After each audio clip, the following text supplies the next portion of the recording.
You're watching member-supported Channel 2.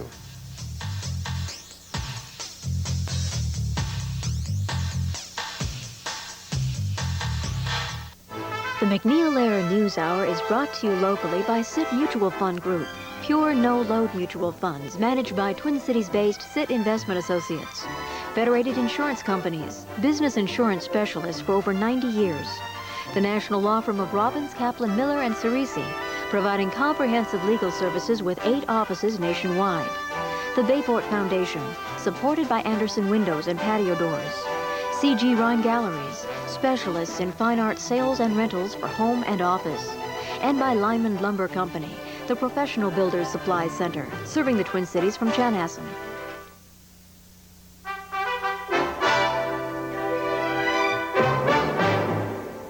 Good evening. I'm Elizabeth Farnsworth in New York. And I'm Jim Lehrer in Washington. After our summary of the news this Wednesday, we have full coverage of the tragic earthquake in Japan. Kwame Holman updates life in the 104th Congress, and we look at the alleged plot to assassinate Louis Farrakhan.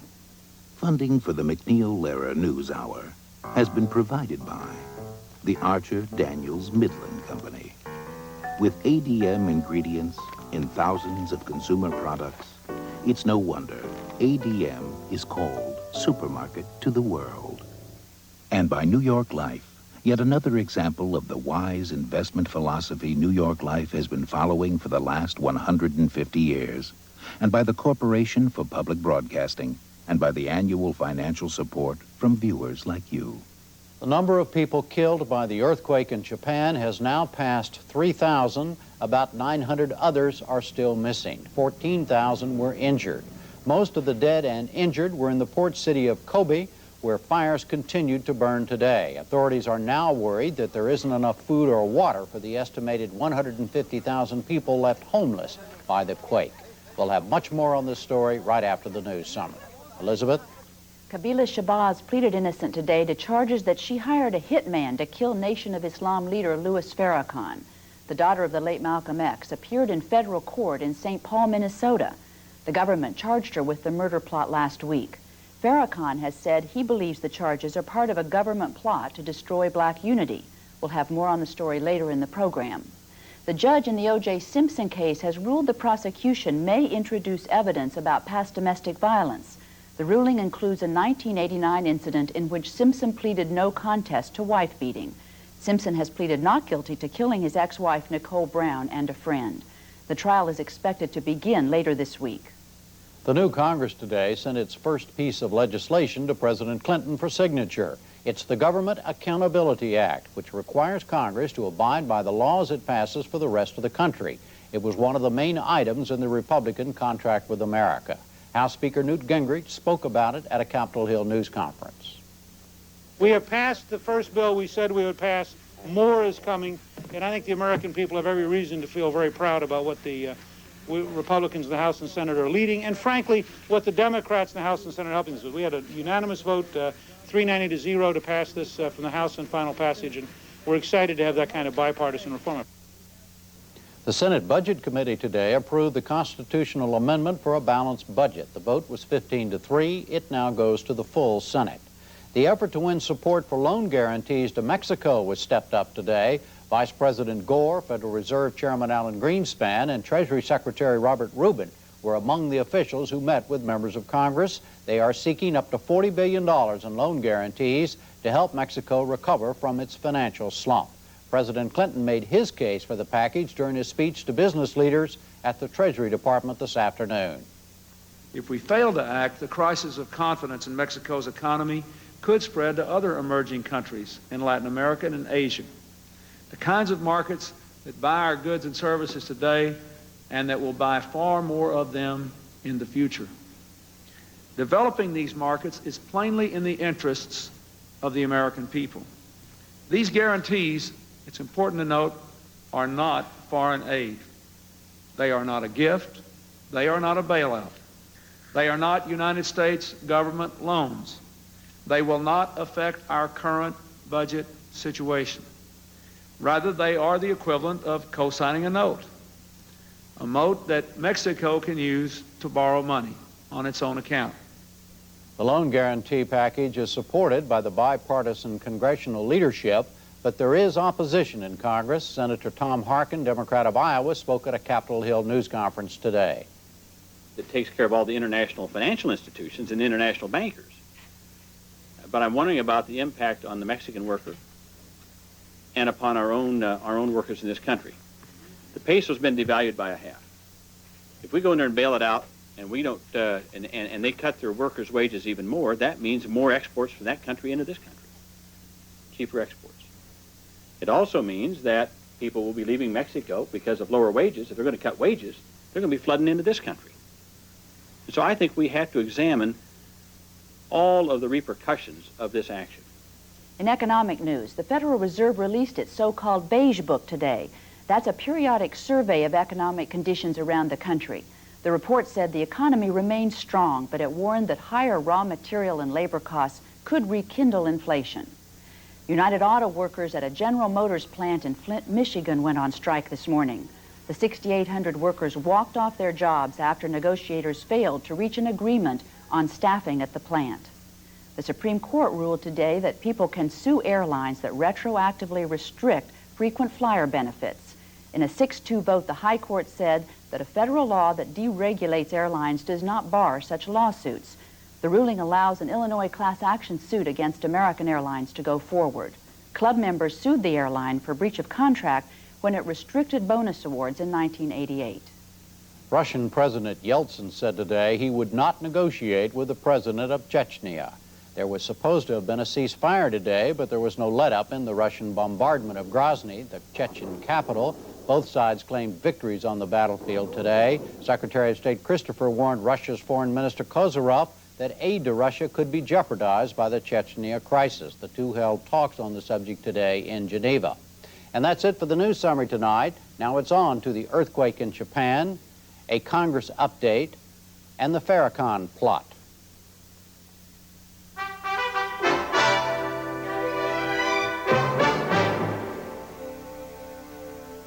We lead again tonight with the devastating earthquake in Japan. The death toll in the city of Kobe rose today to over 3,000. Much of the emergency response continued to be focused on digging through the rubble looking for survivors. We began with a report on the extent of the damage in that city of 1.4 million. Liz Donnelly of Independent Television News reports. 36 hours after his house collapsed, the rescuers finally found him. And this old man was carefully lifted out from the rubble to the care of an ambulance. Few were as fortunate as the Bando family, among the tiny number who were found alive today in the ruins of Kobe. Amid criticism that efforts are only being made where it's known that people are buried alive, this evening it was announced that the United States and Switzerland are to send teams of dogs to help sniff out others who may still be alive beneath the debris. The magnitude of the destruction here has shocked everyone deeply. Not for a moment did they think that an earthquake on this scale could happen here. In Tokyo, maybe, they say, 400 miles away, but not here in their city, famed for its pearls and its beauty. The local authorities now admit they were not prepared for an earthquake like this. Only a year ago, when a motorway collapsed in Los Angeles, they assured people it would never happen in Japan. Now they confess roads and bridges here were not up to the standards they boasted of. When it comes to regulations on building design aimed at making homes earthquake-proof, observers here defend their standards. The majority of those who died, they say, lived in these older wooden houses built before the regulations were introduced.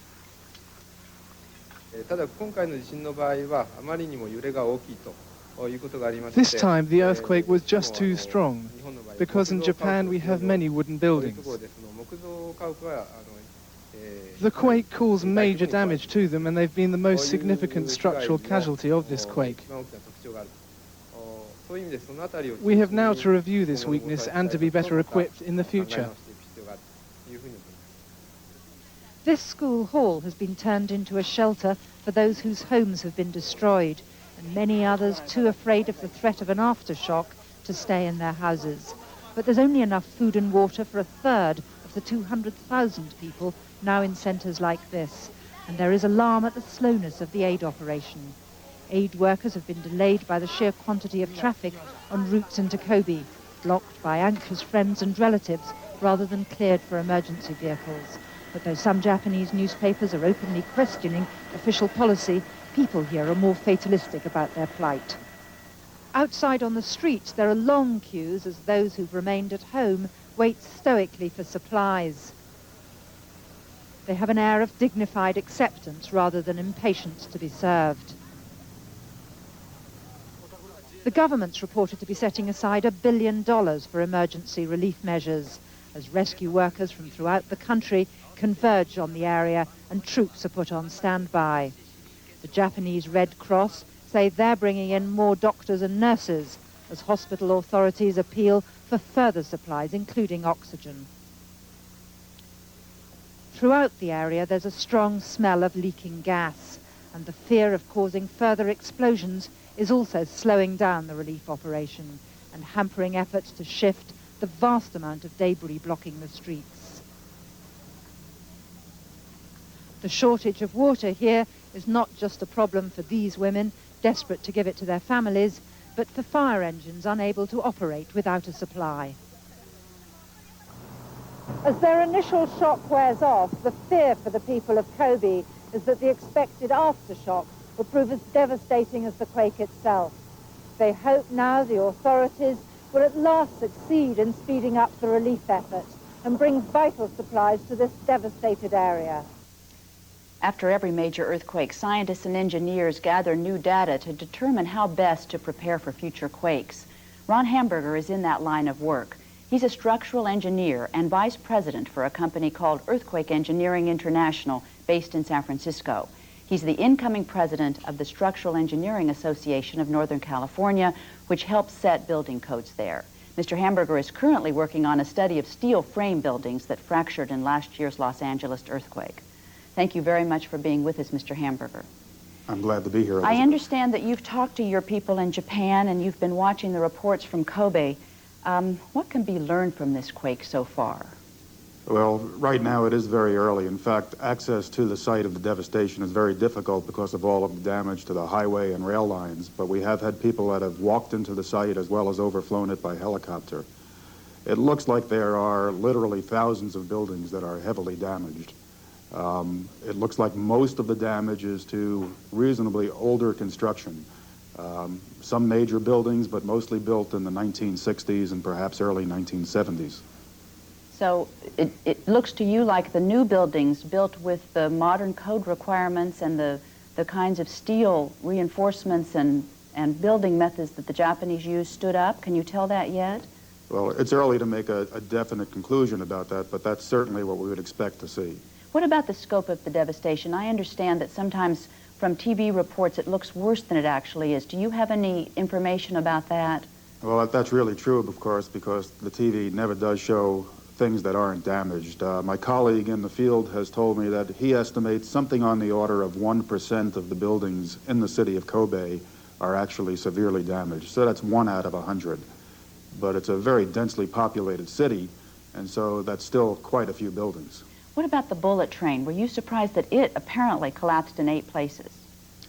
No, not really. If you'll recall, the bullet train was constructed in the 1970s for the World's Fair that was held in Japan at that time. Were the, excuse me for interrupting, but were the codes not as restrictive and severe then? We've been continually updating the codes after each major earthquake. Really, it wasn't until about the mid-1970s, even into the 1980s, that here in the United States, as well as Japan, earthquake-resistant design became fairly reliable. Are there big differences between Japanese building methods and engineering methods and U.S. building and engineering methods? And if so, did they make any difference here? Did they tell you anything about what we should be doing? Well, there are a number of differences between the way we build. In fact, in many ways, the Japanese build in somewhat superior methods than what we do here in the United States. In particular, they tend to be a lot more careful with the way they do the actual construction work. Many times when we look at earthquakes in the United States at the damage, it's very easy to look at a building that has been severely damaged and attribute that to the fact that it just wasn't built the way the engineer intended. In Japan, I would expect that we're not going to find that same type of shoddy workmanship. With regard to the design codes, the Japanese tend to design their buildings stronger than what we do here in California. That's because they tend to have more earthquakes than we do, and frankly, they're more frightened of them than we are. Well, when you say stronger, do you mean, I understand there are some differences in the building methods in that Japanese buildings are built to be not so resilient, stronger but not so resilient as our building. Is that true, or do I have that wrong? No, you're actually correct. The Japanese try to design their major structures so that they are able to resist their expected ground motion in an elastic manner, and what that means is without yielding or getting damaged. In the United States, when we design for earthquakes, we actually expect the structure to be damaged, but we detail it, put reinforcing into it in a very special way so that rather than snapping or breaking, it will behave in a ductile manner, so it'll stretch rather than snapping. Kobe's a city built on, I guess, sand or silt with a high water table. We have cities like that, I would think, too. Your own San Francisco, maybe Oakland, maybe L.A. Is that true? That's right. Kobe is a port city, and any major port is going to have sandy soils from the ocean or the bay, and it's going to have a high water table. So does it tell you anything about what might happen in L.A. or San Francisco or Oakland if there were a quake of this magnitude? Well, we've known for a long time that the San Francisco Bay Area is subject to the types of soil problems that Kobe had. In fact, in 1989, we had a number of major soil failures in the San Francisco Bay Area, and that earthquake was about the same size as the one that struck Kobe, but located some 50 miles away. If we saw a direct hit, as Kobe did this week, I think we could see destruction every bit as bad. And isn't it also partly that the earthquake was so shallow under Kobe, too? Is that part of what made this so devastating? Well, that was part of the problem, but I think the real issue was that the fault which caused this earthquake actually went right beneath the city of Kobe. It's very rare that you actually have an earthquake that close to a major metropolitan area, and when you do, you get this type of damage. What about other cities in the United States? Kobe was not a city anybody thought, or at least they weren't predicting major earthquakes in that area. We have some cities in this country like that too, don't we? Well, that's right. The city of Memphis, Tennessee is one that comes to mind. Actually, the largest earthquake the United States has ever had occurred near Memphis in 1812. That was a magnitude 8.5 earthquake. So that was even larger than the Great San Francisco earthquake of 1906. Up until very recently, Memphis has had no earthquake-resistant design provisions in their building code at all. And do you think they should? Is this something that places like Memphis or St. Louis or even Boston should be looking at? Well, it very definitely is, and in fact, under federal guidance, these cities are all now starting to adopt earthquake-resistant design standards. The problem is that, like Kobe, because they have their earthquakes relatively infrequently, they're not designing their buildings the same way we do here in California. So there is a risk that if they had a large enough earthquake, that they could have very severe damage. I don't want to leave people in Memphis terrified, is there? There's not much of a chance they're going to have a very large earthquake, is there? The chance is low. We expect that the 1812 type earthquakes would happen perhaps once every 5 or 10,000 years. Since it happened about 150 years ago, I'd say the odds are fairly good. Good. Japan spends millions, tens of millions of dollars a year on earthquake research, including trying to figure out how to predict earthquakes and other kinds of safety research. Do we spend that much research? Are we getting what we should for our research in this country? Well, we've never invested as heavily in research as the Japanese have. Our research is primarily done in the university level, and in Japan, the corporations actually fund the research. Construction companies who think that they have a new way to build good earthquake-resistant structures will actually do a fair amount of research to demonstrate that. They'll even build pilot structures, major high-rise buildings, out of the new technologies to demonstrate that they're practical and cost-effective and work well. In America, we just don't seem to take that sort of attitude towards things. And it's hard to do the research in a lab, I understand. You really need an earthquake or a building to do it on. Well, that's right. That's why when these earthquakes occur, it is so important that engineers do go running off to the sites to see exactly what has happened, because you just can't do it in a lab. And already this has had an effect in California. I read in a Wire report that the California Seismic Safety Commission has asked Governor Wilson to require that state and local building code agencies tag hazardous buildings for renovation by the year 2000. Is that something you think is important? You're involved in building codes. Well, it's very important that we take care of our existing buildings. Really, even if we start designing and constructing every new building today so that it can resist any earthquake that ever occurs, over the next 30 years, most of the buildings that everyone lives and works in are going to be buildings that were constructed in the past. And that means most of ours are going to be at buildings that have some level of earthquake vulnerability. The only way to minimize that is to do retrofitting of those buildings. Mr. Hamburger, thank you very much for being with us. Jim? Thank you. The Japan quake came exactly 1 year to the day after the Northridge earthquake in Los Angeles. Jeffrey Kay of public station KCET Los Angeles has this updated report on the lessons learned from that one in California. In the early morning of January 17th, residents of the LA basin were rudely awakened by a thunderous roar. It was the sound of the primary wave of an earthquake. The primary, or P wave, such as this one recorded during Alaska's 1964 earthquake, is the broadcast signal of a quake, announcing to all that somewhere the earth is moving. The earthquake occurred here in Northridge. Those who live near the epicenter first heard the P wave and then were jolted by the quake's S, or secondary wave. This wave is silent, but carries with it the destructive, shearing, rocking motion that we all associate with earthquakes. In a matter of seconds, 58 lives were lost, and over $20 billion in damage done to bridges, buildings, and homes. Scientists have been busy interpreting the massive amounts of data resulting from the 6.7 magnitude quake, the largest in LA since 1971. Seismologist Roth Stein studies earthquakes with the U.S. Geological Survey. Northridge revealed, if we needed to have it revealed to us, the extreme vulnerability of urban areas to large earthquakes. We knew this, but Northridge made it abundantly clear both how dangerous they are in populated areas and how much work we have to do to build stronger buildings and find the sites of future earthquakes. The Northridge quake, which occurred only a dozen miles from downtown LA, debunked the conventional wisdom that the fault Angelenos needed to fear most is the San Andreas Fault, California's largest, which is some 30 miles east of Los Angeles. The popular perception before the earthquake is let's worry about the San Andreas. Lucy Jones is a seismologist with the U.S. Geological Survey.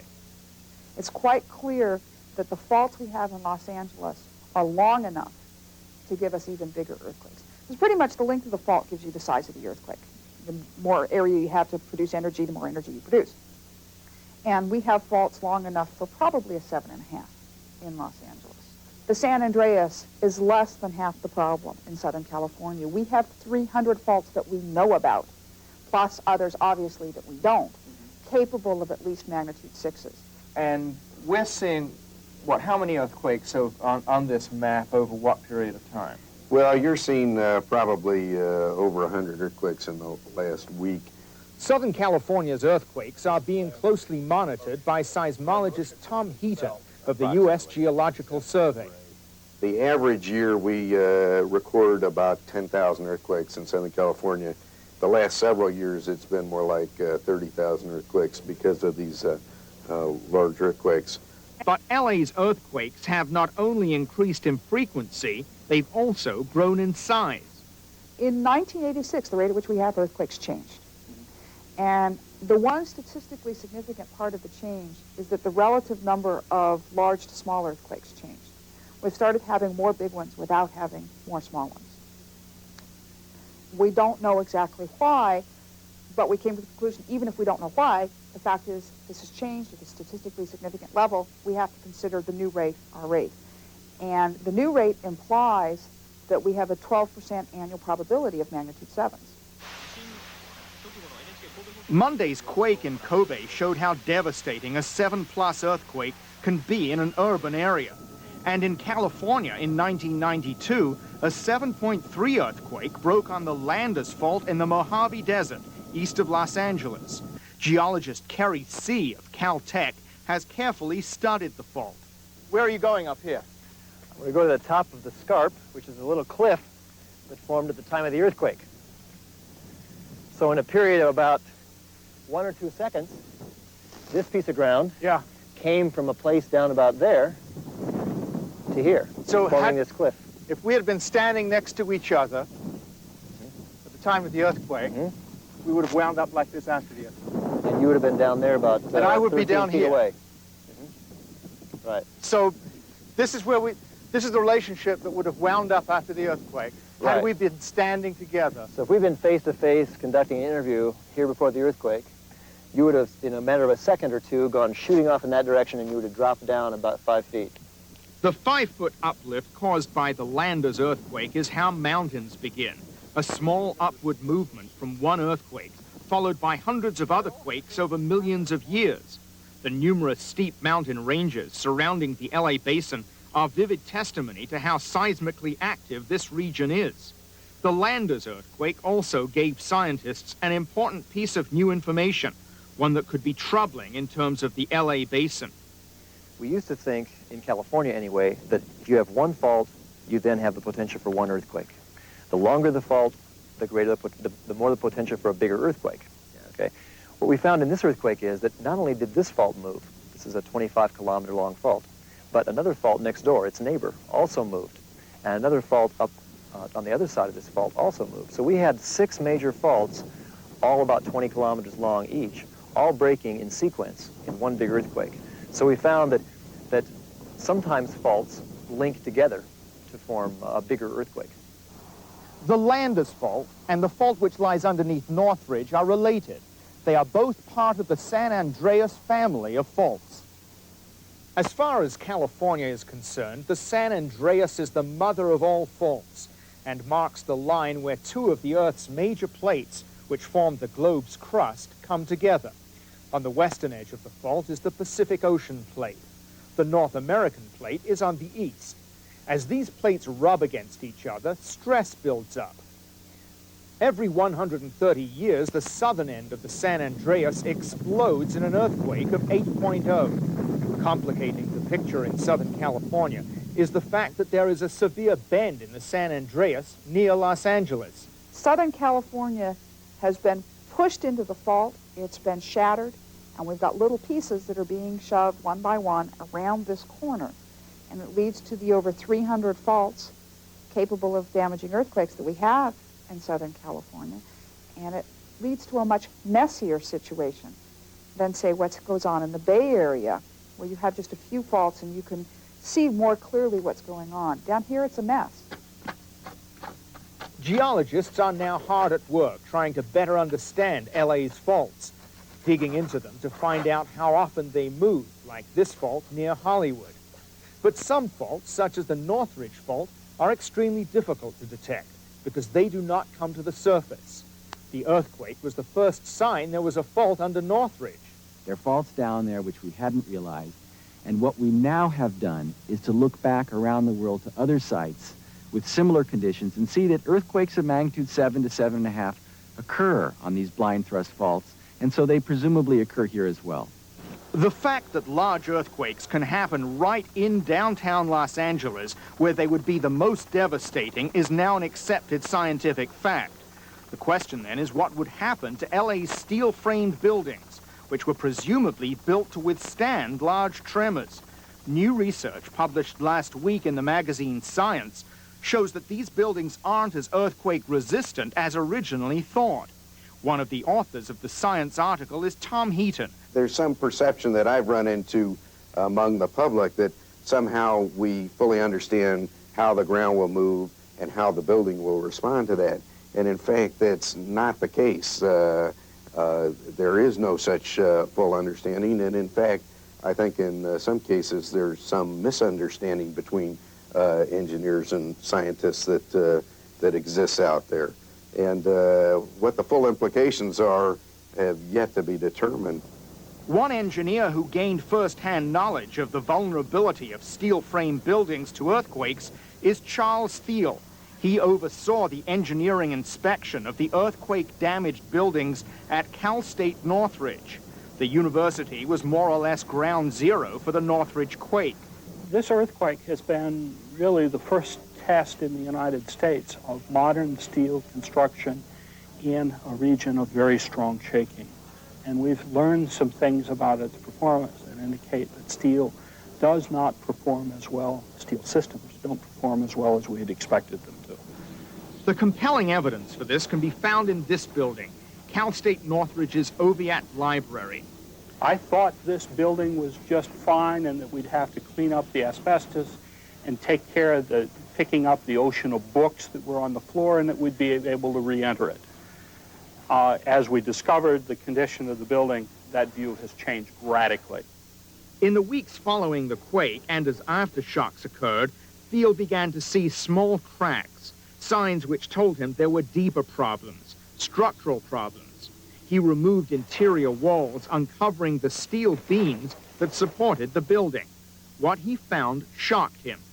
What we discovered was that many of the base plates were actually severed. You can see that this is actually 4 inches of steel that has been just essentially broke like the end of a paper clip.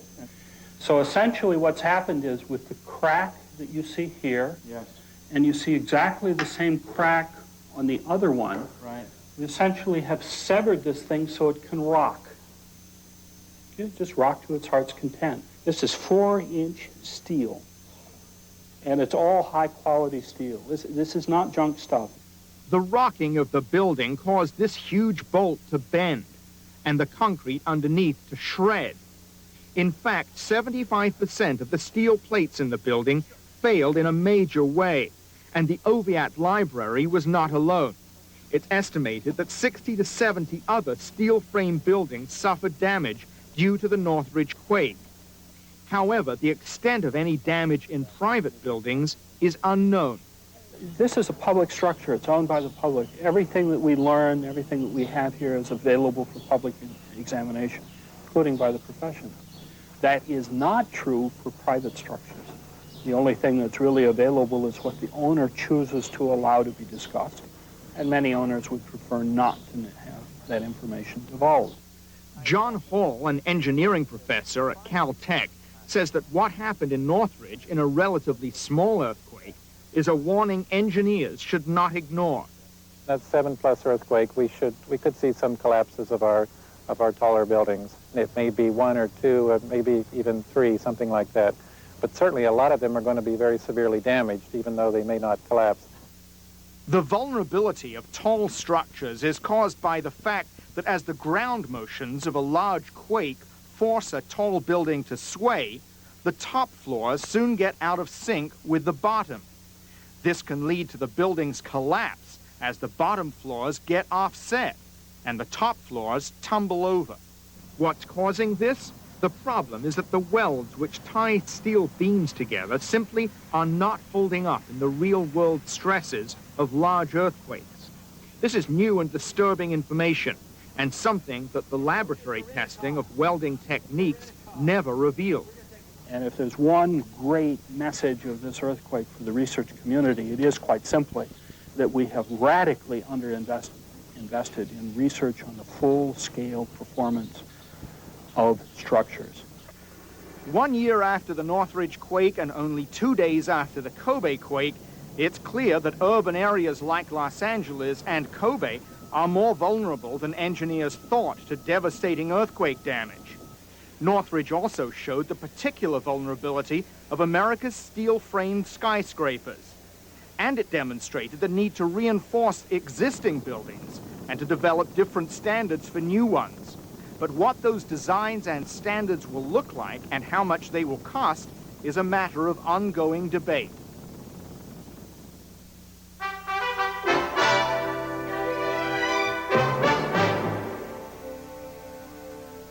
Next tonight, the case against the daughter of Malcolm X. Kabila Shabazz pleaded innocent today to charges of plotting to kill Louis Farrakhan, leader of the Nation of Islam. Shabazz was 4 years old when she witnessed the murder of her father 30 years ago. She's charged with trying to hire someone to kill Farrakhan and making a partial payment to a man who turned out to be a government informer. Malcolm X's widow has repeatedly said Farrakhan was behind the murder of her husband. The government alleges Shabazz was attempting to avenge that death. But in a speech in Chicago yesterday, Farrakhan defended Shabazz and criticized the authorities. Kabila is a child who loves her father, a child who grieves over the loss of her father's life. A life cut short, not by Louis Farrakhan, but by the same evil forces that throw stones and hide their hands, and who, like Pontius Pilate, wash their hands of the matter and allow just men to go to an undeserved destruction. It is easy to send a trained setup artist to manipulate her emotions and make her a tool in a diabolical scheme. I was and I remain absolutely innocent of any involvement in the assassination of Malcolm X. The U.S. government is frustrated because there's no basis to bring me into a court of law to try me on charges of Malcolm's murder. Now to a reporter who's been covering this story, John McCormick, bureau chief for Newsweek magazine in Chicago. He joins us tonight from St. Paul. John McCormick, welcome. Thank you. This hearing today, it lasted, what, 3 minutes? About 3 minutes, yes. It was very fast. And what did the defendant say? Well, the defendant said not very much, Mr. Lehrer. She showed up in a black headscarf, a blue coat, and a befuddled expression on her face. She said her name, her date of birth, and she said not guilty. And then she was released, is that right, on bond? She has been released. It's in effect an unsecured bond, yes. Now, why? Why has she been being released without having to put up a bond? A good question, and one which the prosecutors have chosen among many others. There's much about this case that we don't yet know, but the prosecutors have thus far not explained why they did not consider her an extremely dangerous person. But they have not objected, since the indictment last Thursday, they've not objected to her essentially being free. If she doesn't show up for a court hearing, she then has to pay a $10,000 fine. Okay. Now, when she left the courtroom and all of that, did she speak to you or any other reporters, or did she just leave?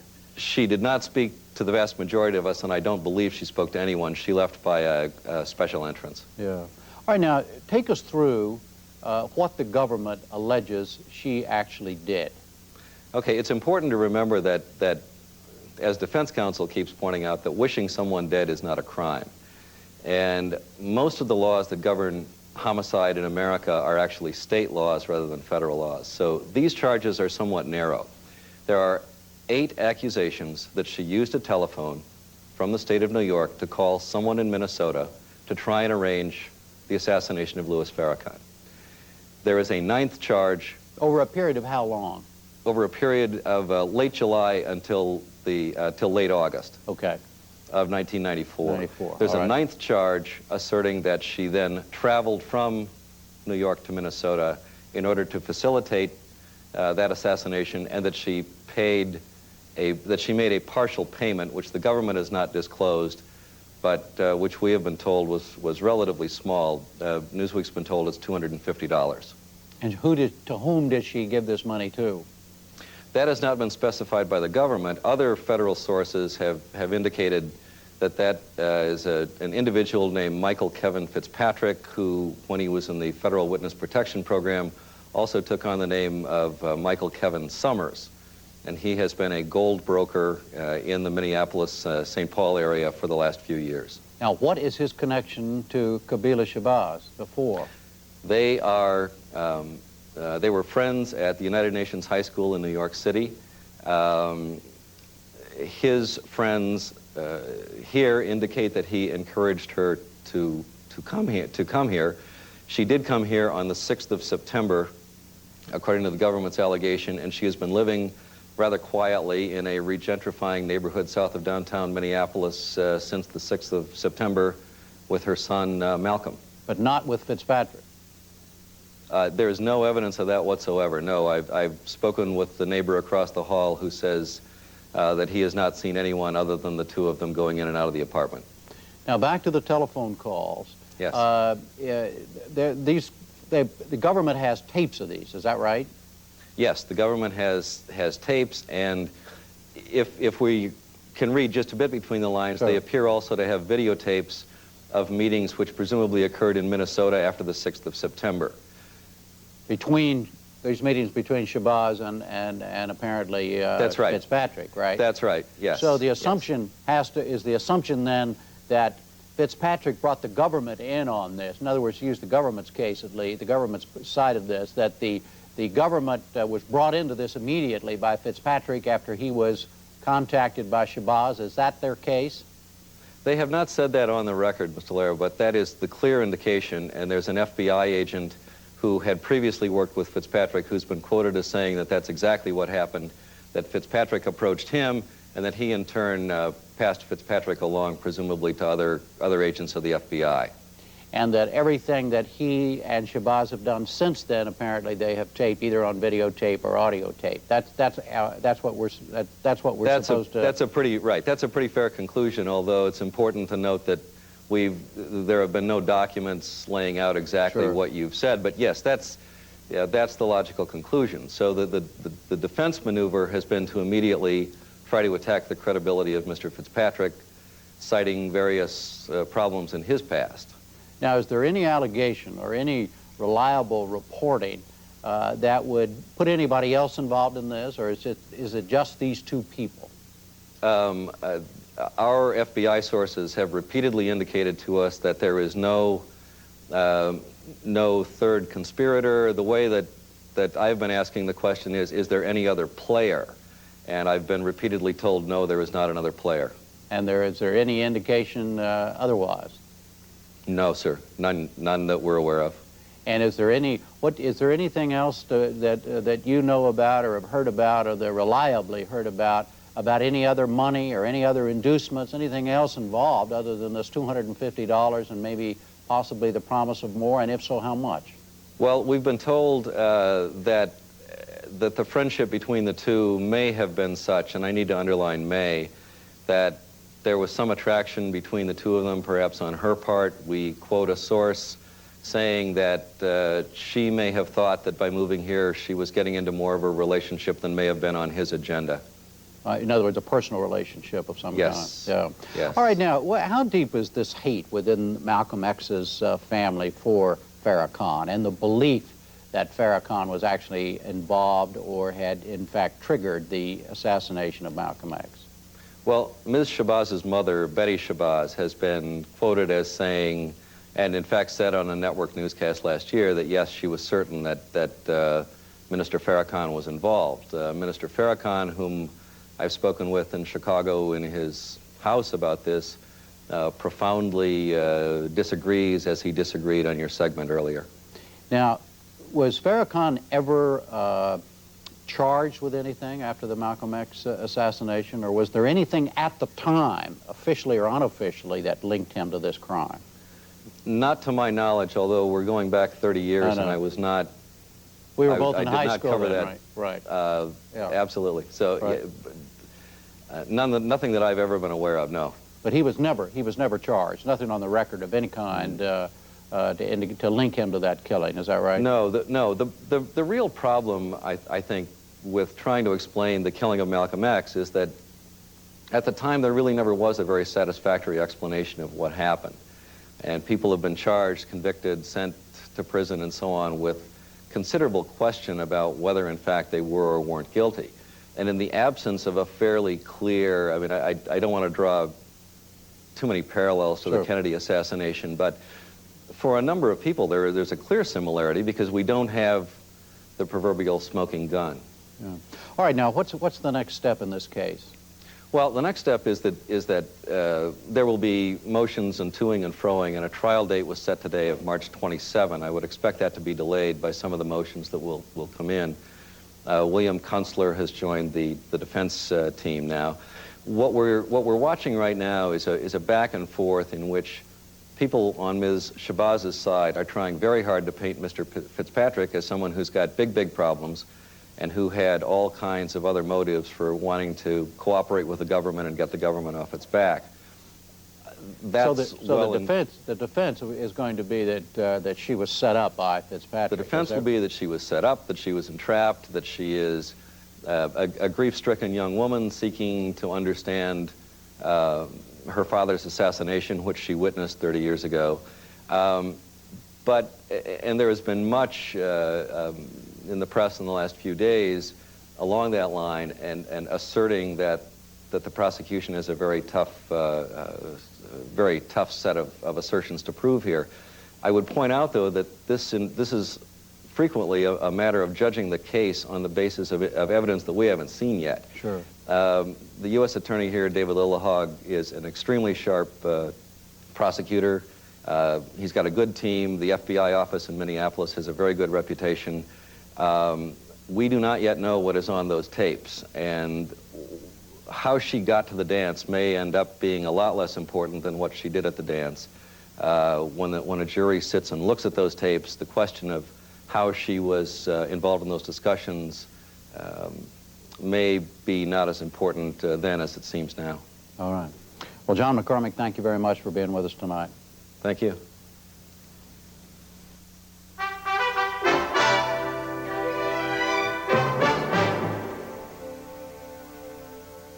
Now an update on how the first 100 days are going for Congress.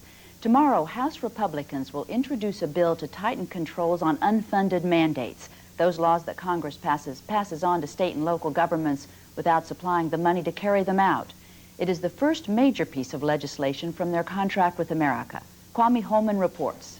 During that frantic first day of the 104th Congress, the new House Republican majority pushed through 9 institutional reforms.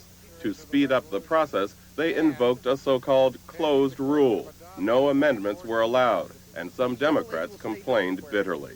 Mr. Speaker, I've indicated I have an amendment at the desk. In this section, this is the section that increases the vote requirement for raising taxes from a simple majority to 3/5 majority.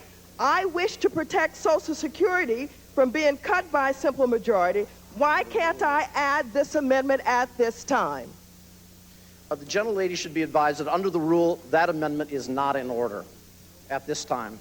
But when the House takes up the unfunded mandates bill tomorrow, it will do so under an open rule, in which an unlimited number of amendments will be permitted. You would think that would please Democrats. Every member, whether you're liberal, conservative, Democrat, or Republican, is going to have a voice on the floor of this Congress. Republican Gerald Solomon is the new chairman of the House Rules Committee, and he says he's determined to open up the legislative process to all members, no matter what their position.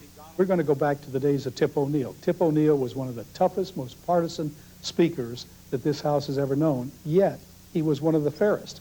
And under his reign, 70 to 75% of all of the bills that went to the floor went there with open debate. And I'm going to try to reverse the fact that 75% of the rules were closed over the last 7 or 8 years.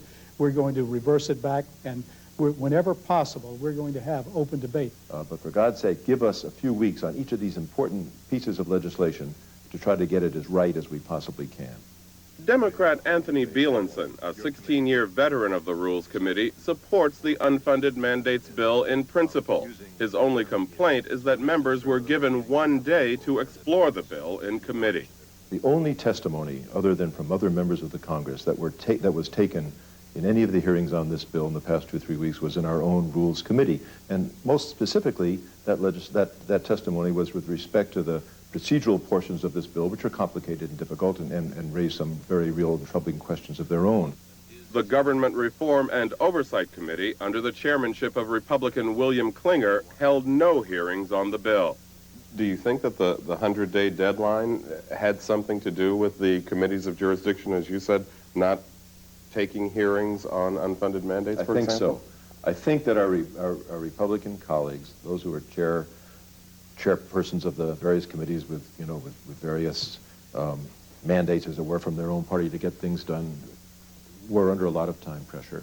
And I think the Speaker probably, I don't know this, but I think the Speaker probably told the chairman of this particular committee, Government Oversight and Reform, to get the bill on the floor by this week. And so they did it, even though that meant, unfortunately and sadly, that they weren't able to hold public hearings on it. Everybody really knows the issues. And for the last 3 weeks now, we have been discussing this throughout the halls of Congress and in the media, on all of the MacNeil Lehrer programs and the Meet the Press and so that everybody really knows what they want in that bill. My friend Jerry Solomon is correct that people know the issue to a certain extent, but we're dealing here, as we always are, with a specific piece of legislation. And when, for example, a week or so ago in the Rules Committee, we started asking difficult and complex questions about exactly how the bill would work, some of the proponents of the bill were unable to answer those questions. What's wrong with mandating certain directives on the states and making them pay for it if, in fact, they caused it in the first place? Several members reserved time on the House floor yesterday to air their concerns. These federal laws aren't here because of some overwhelming desire of Washington to regulate the world. They came here because people were dying on the jobs and they wouldn't clean up their workplaces. People were getting killed in coal mine explosions, in grain elevators. One of those reserving time was Democrat Gene Taylor of Mississippi. But there has to be clear, and there is not in the bill as of yet, clear and concise language that says we're not undoing present law, because some of the present laws make a heck of a lot of sense. The Republican leadership wants to slam dunk every provision of this contract without a hearing, without deliberation, and frankly without the kind of concern which I think they should have for the impact and ramifications. We cannot hope that the Senate will save us on this bill. I hope they will. The Senate also is considering unfunded mandates legislation, but Democrat Robert Byrd has slowed the process by monopolizing the debate. I don't have any particular question with respect to a specific amendment. That will be for others on the committee who understand the bill better than I do to more clearly explain. Byrd is the master of Senate parliamentary procedure. Yesterday, for example, he expressed his opposition to the proposed balanced budget amendment by invoking a little-known rule under which any member can stop any committee activity once the Senate has been in session for 2 hours. Mr. President, I object to any further committee meetings today. The record will so know. I amend my objection to make it apply only to the Senate Judiciary Committee. The Senate Judiciary Committee, which had been considering the balanced budget amendment, was forced to stop immediately. Is there a chance we could vote on this amendment? I don't believe so, Mr. Chairman. Then we will defer. Is 8:30 too early to start for anybody Let's here? do it. The Senate is beginning to look better and better to many of us who've often thought in the past that we did a better job than they. The Senate, for all kinds of reasons which one doesn't always approve of, because their rules, for example, don't allow them to act expeditiously, even if a great number of the senators, a majority of them, want to do things. And they're too often held up by one or two members from either party who wants to filibuster or slow things down. In this particular instance, and in the instance of several other bills and potential proposed constitutional amendments which will come along, the Senate may well be doing us all a great favor in terms of slowing down the process, raising questions, and giving people who have some doubts about the benefits of some of these proposals the opportunity to be heard. What would prevent the House from becoming, under open rules, like a Senate where a member can stop action? Well, of course, the Senate, again, only has 100 members, and they can afford to take a lot of time. But if we allowed 435 members to take an equal amount of time, we wouldn't pass any legislation. We'd be here forever, and that might not be too bad for the American people. But the fact is that I mentioned before, the Republicans are cohesive, and we intend to be open and fair and to allow ample debate on all legislation. But should there be dilatory tactics, should there be repetitive amendments, or just being carried on for the sake of stalling the bill, we have the opportunity and the right to, as does any member, to move that we rise and cut off debate and go to vote. And we would do that. Whether or not enough time was spent debating unfunded mandates in the committees, there was hope that tomorrow's floor debate would be free of partisan politics. But the likelihood of that diminished significantly today, when, in short, all hell broke loose. Democrat Carrie Meek of Florida came to the House floor and criticized Speaker Newt Gingrich for his potentially lucrative and much publicized book deal.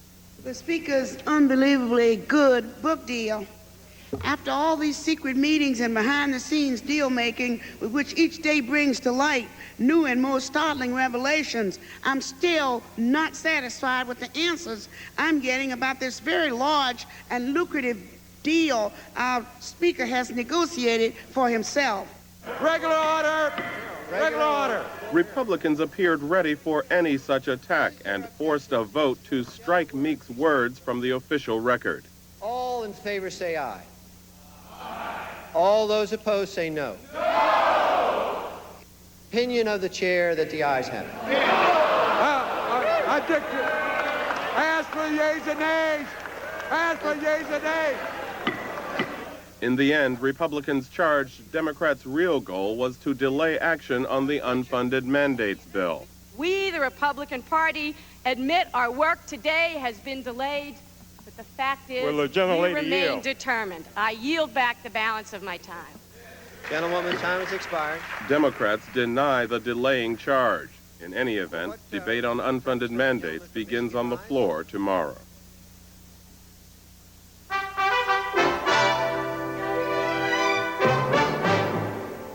Again, the major story of this Wednesday was the earthquake in Japan. The death toll has now passed 3,000 in Kobe, where the quake struck. 900 are still missing and 14,000 are injured. Authorities said they may not have enough food and water for the estimated 150,000 homeless. Good night, Jim. Good night, Elizabeth. We'll see you tomorrow night. I'm Jim Lehrer. Thank you and good night. Funding for the MacNeil Lehrer NewsHour has been provided by the Archer Daniels Midland Company. With ADM ingredients in thousands of consumer products, it's no wonder ADM is called Supermarket to the World. And by New York Life, yet another example of the wise investment philosophy New York Life has been following for the last 150 years. And by the Corporation for Public Broadcasting, and by the annual financial support from viewers like you.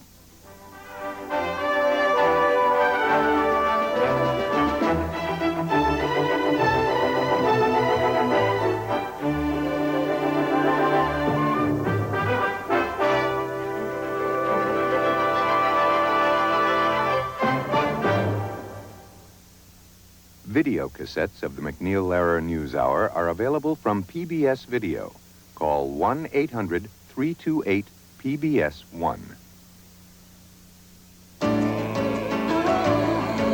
This is PBS. The MacNeil Lehrer NewsHour is brought to you locally by SIT Mutual Fund Group, pure no-load mutual funds managed by Twin Cities-based SIT Investment Associates. Federated Insurance Companies, business insurance specialists for over 90 years. The national law firm of Robbins, Kaplan, Miller, and Cerisi, providing comprehensive legal services with 8 offices nationwide. The Bayport Foundation, supported by Anderson Windows and Patio Doors. C.G. Rhine Galleries, specialists in fine art sales and rentals for home and office. And by Lyman Lumber Company, the professional builders supply center, serving the Twin Cities from Chanhassen. Good evening, I'm Ken Stone. Coming up tonight on Newsnight, Minnesota, the defense team for Kabila Shabazz is in place. We'll hear from her defenders on the day she was arraigned. We'll also hear the latest about her accuser. Also tonight, will plans to put runways on this Hastings farm ever get off the ground? We're going to go live to a public hearing for area residents on the proposal to move the airport. Those stories and a whole lot more in Newsnight, Minnesota is coming right up. I'm Jack Willis, president of Twin Cities Public Television, with an urgent message. Public broadcasting is fighting for its life. There are those in Congress who would stop all federal funding for public broadcasting. This means 3 of Minnesota's 5 public stations would go off the air, and KTCA would cut back its national schedule and seriously curtail its local programming. Just imagine, no almanac, no Newsnight, no Lost Twin Cities, no tapes rolling. If you care about public broadcasting, please write. Let them know how you feel. Your opinion will make all the difference, and there's no time to waste. For more information on your congressman and where to write, please call 229-3026. This week, Congress is debating the future of public television. This Thursday night, Channel 2 is inviting you to come to our studios to voice your opinion, pro or con, to your congressman. You can do it live on the air or watch from home.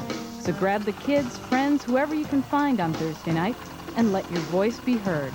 We'll have the pencils ready.